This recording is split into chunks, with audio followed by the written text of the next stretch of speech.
اس وقت پیک پہ پہنچ گیا 2014 میں جب آرمی پبلک اسکول کے اوپر حملہ ہوا اور ہمارے معصوم بچے اسکول کے 100 سے زائد شہید ہوئے. مجھے یاد ہے کہ وہ پوری قوم اس وقت غم میں مبتلا تھی.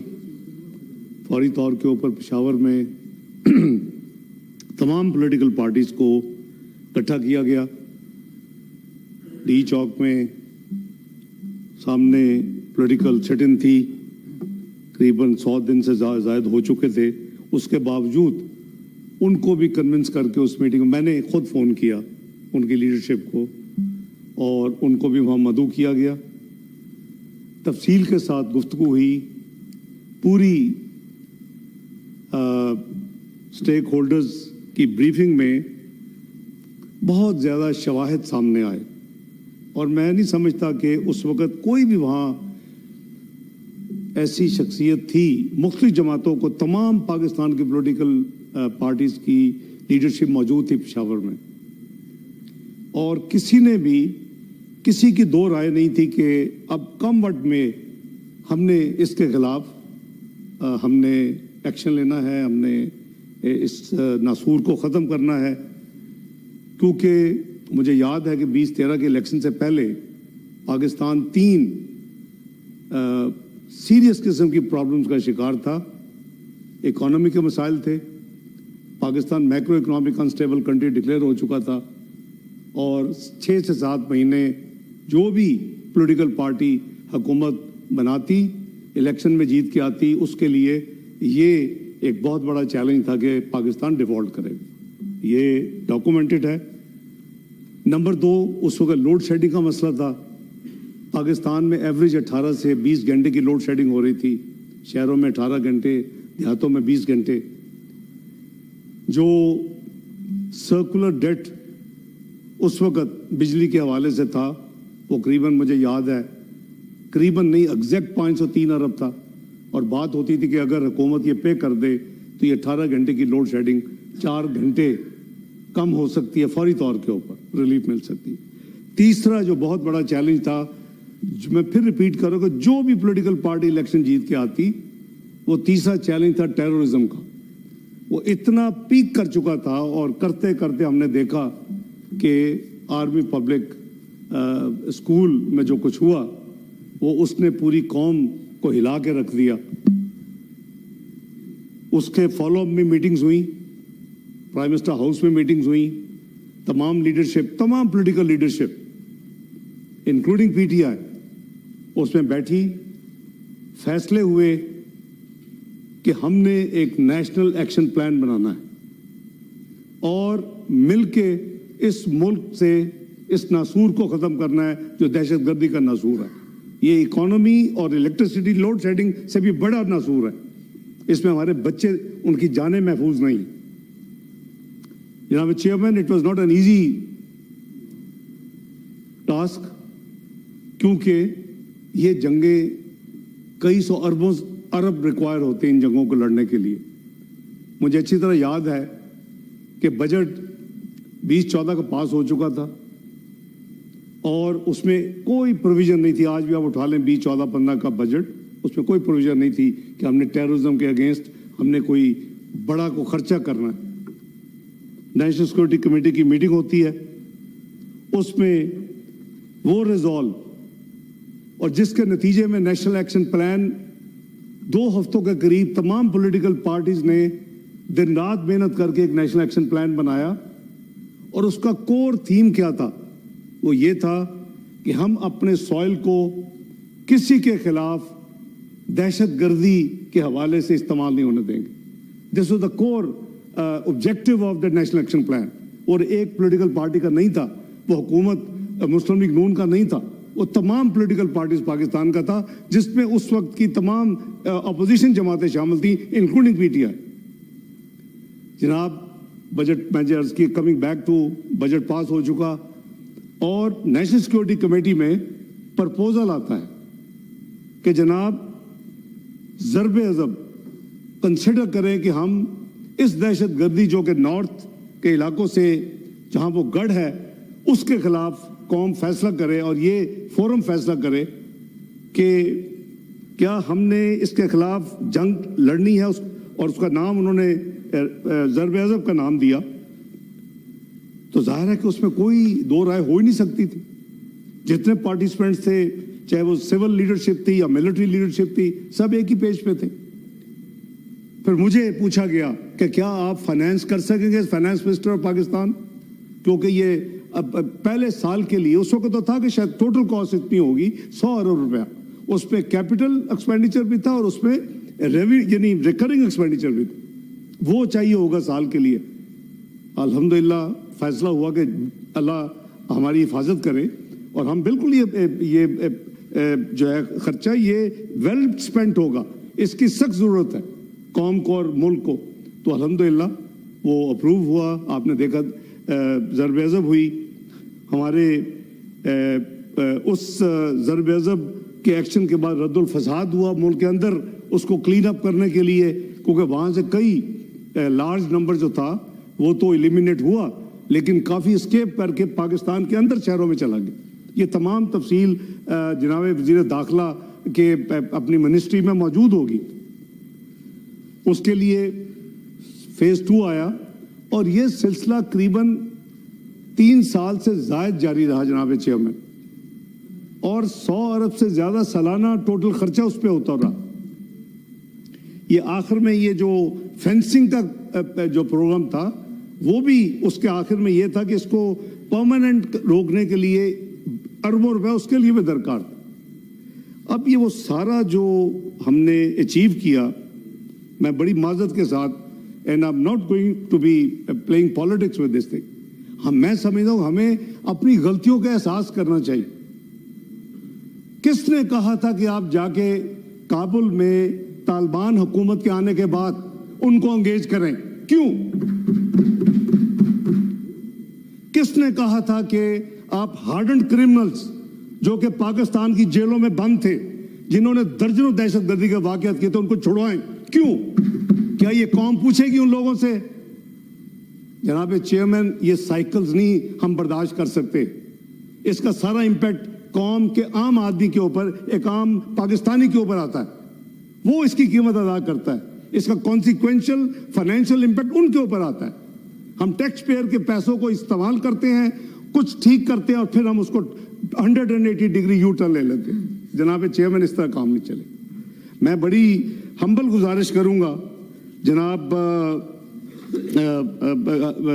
ریلیونٹ لوگوں سے اور خاص کر وزیر داخلہ سے اور حکومت سے کہ کائنڈلی آپ کے ایک کلیئر کٹ پروگرام بنا کے آپ اس ہاؤس میں، چونکہ اس وقت نیشنل اسمبلی نہیں ہے، آپ اس ہاؤس میں شیئر کریں. یہ سب آپ کے کولیگس ہیں دونوں سائڈ آف دی ہاؤس. آپ فیکٹس اینڈ فگر سب سے پہلے دیں اور پچھلے 15 سال 20 سال کے دیں تاکہ ہمیں پتہ چلے. مجھے تو پتہ ہے، I've been through those briefings, but let everybody know in this house کہ یہ کیا تھا، 2010 میں کیا تھا، یا 8 میں کیا تھا، کیسے کرتا کرتا کہاں پہنچا اور پھر کہاں نیچے آئے اور پھر دوبارہ کیوں سپائک ہوئی ہے. Let's analyse. ہمیں پتہ تو چلے کہ بھئی ہم نے کون سی غلطیاں کی ہیں. میں پھر کہہ رہا ہوں کہ میں am not playing politics at all, بھئی سچ اے بگ مسٹیک، اور اس میں کسی پولیٹیکل پارٹی کو آن بورڈ نہیں کیا گیا. میرا خیال ہے کہ اس میں گورنمنٹ کے اتحادی بھی شامل نہیں تھے. کیا ایک ون مین یا 2-4 بندے ان کو یہ قوم کی تقدیر سے ایسے گھنونے کھیل کھیلنے کی اجازت ہونی چاہیے تھی؟ اگر وہ غلطی کی ہے تو قوم سے اس وقت معافی تو مانگیں کہ ہم نے غلط کیا. ہمیں کابل میں دنیا کی فوٹو سیشن میں آ کے تو نہیں دکھانا چاہیے ہم کابل میں طالبان سے ہم نیگوشیٹ کر رہے ہیں.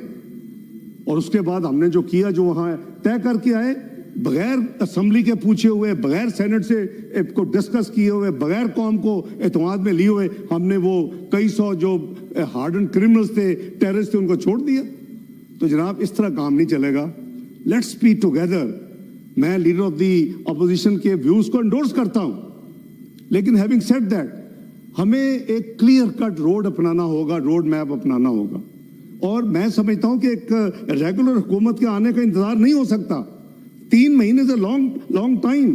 How many more incidents will take place? خدا کے لیے دن رات اس کے اوپر بیٹھیں